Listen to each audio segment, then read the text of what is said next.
Mesdames, Messieurs les membres de l'Union locale des anciens combattants, chers amis, Mesdames, Messieurs les élus, nous vous remercions sincèrement d'avoir répondu présent ce soir. Nous sommes rassemblés pour exprimer une solidarité pleine et entière, celle des Grinoises et des Grinois, avec les populations frappées par la guerre en Ukraine. Grigny est une ville de paix.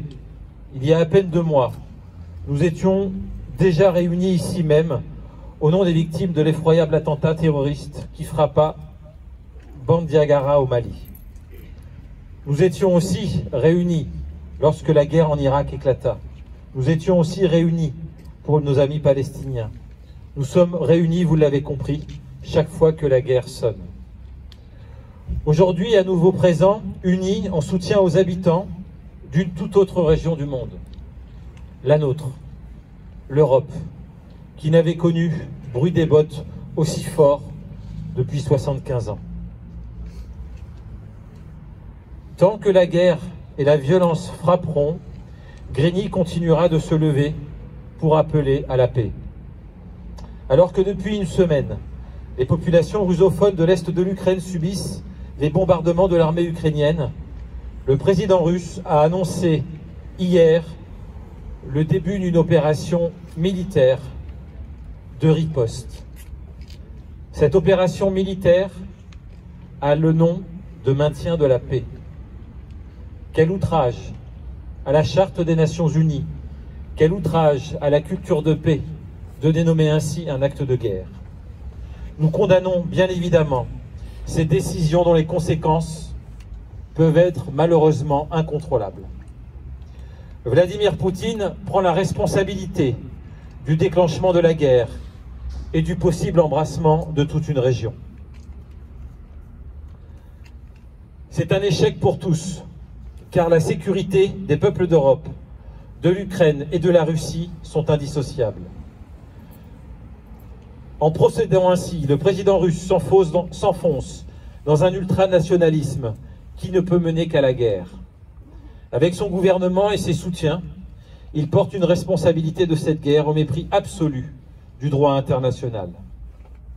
Chers amis, soyons également pleinement lucides dans ce moment tragique de la menace nucléaire. La responsabilité collective revient aussi à toutes celles et tous ceux qui ont nourri un feu discrètement de la confrontation aux portes de la Russie en laissant entendre que l'Ukraine pouvait intégrer pleinement l'OTAN. Ce désastre pouvait être évité, nous en sommes convaincus. Mais dans l'immédiat, il est indispensable de protéger les populations civiles des 2 côtés.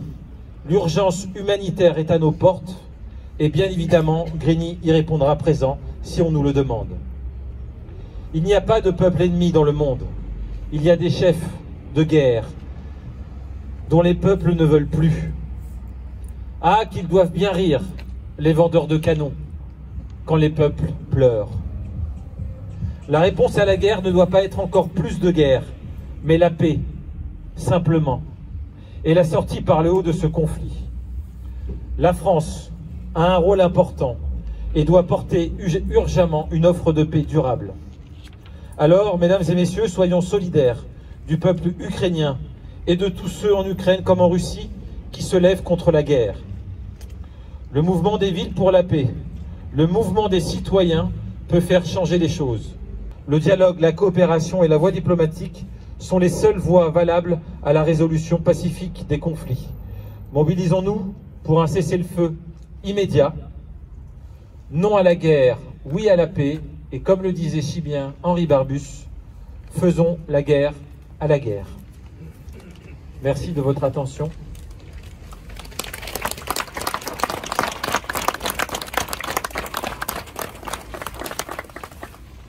Plusieurs initiatives locales sont prises dans plusieurs collectivités de France. S'agissant de Mères pour la paix, nous avons créé récemment une association à l'échelle européenne qui œuvre actuellement pour que toutes les villes européennes, 4 ukrainiennes et 47 russes sont membres de ce réseau international. Nous avons tissé des liens parce que c'est bien dans les villes, à Kiev et dans toutes les villes bombardées, que les citoyens, mais aussi les maires, les équipes municipales sont mobilisés pour faire face à ce conflit. Nous avons évidemment une pensée pour elle. Donc voilà, nous sommes mobilisés et encore une fois, demain 15 h, n'hésitez pas à rejoindre le cortège parisien à l'appel du mouvement de la paix par exemple, mais d'autres organisations qui pensent qu'il y a une autre issue à ce conflit aux portes de l'Europe. Pardon, au sein de l'Europe.